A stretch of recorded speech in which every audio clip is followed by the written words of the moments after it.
Trudeau's nitrogen policy will decimate Canadian farming. The Trudeau administration presented a new climate plan in December 2020 that aimed to reduce nitrous oxide emissions from fertilizer by 30% below 2020 levels by 2030. Fertilizers are crucial to the profitability of the agricultural industry and have helped produce record harvests over the past 10 years. In a press release from Agriculture and Agri-Food Canada, it is said that they have contributed to gains in crop yields, grain sales, and exports from Canada. But there have also been considerable increases in nitrous oxide emissions, particularly those connected to the use of synthetic nitrogen fertilizers. As part of its aim to lower Canada's total GHG emissions by 40 to 45% by 2030, the Canadian government has established a national objective to minimize fertilizer emissions. This is a covert acknowledgement that any attempt to reduce emissions by lowering nitrogen fertilizer will subsequently lower crop yield over the next 10 years, harming the agriculture industry and, more significantly, hurting farmers. And indeed, as per a Fertilizer Canada report, total emission reductions to a level 30% below 2020 levels limit overall fertilizer emissions. Since effective fertilizer application directly affects the production of Canadian crops, this places a cap on Canadian agricultural productivity substantially below levels expected in 2020.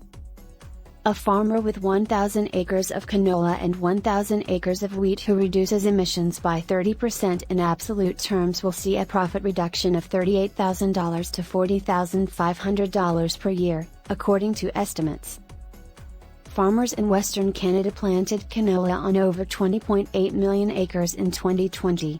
According to these figures, annual canola farm revenue reductions might range from $396 to $441 million. Farmers of wheat could lose $400 million. Furthermore, Fertilizer Canada thinks that reducing fertilizer use forcibly won't even reduce greenhouse gas emissions, instead, it could result in carbon leakage in other places. Despite this, Trudeau's administration is pressing forward, and farmers' groups have asked Farmers Forum whether he's deliberately trying to create a food shortage, which Trudeau had previously warned Canadians to brace for.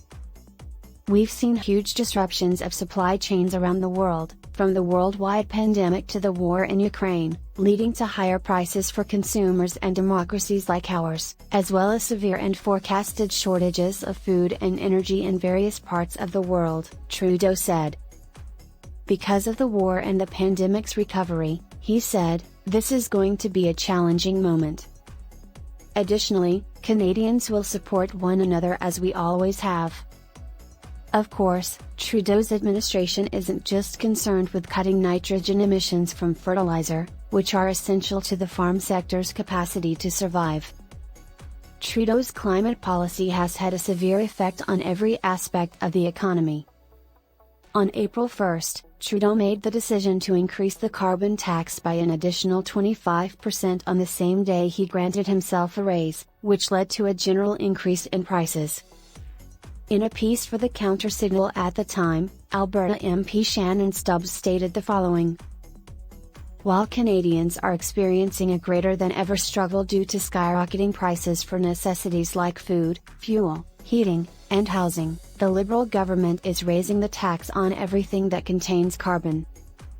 The Liberals, of course, assert that the carbon price is revenue neutral. That simply isn't true, either for Canadians or for governments.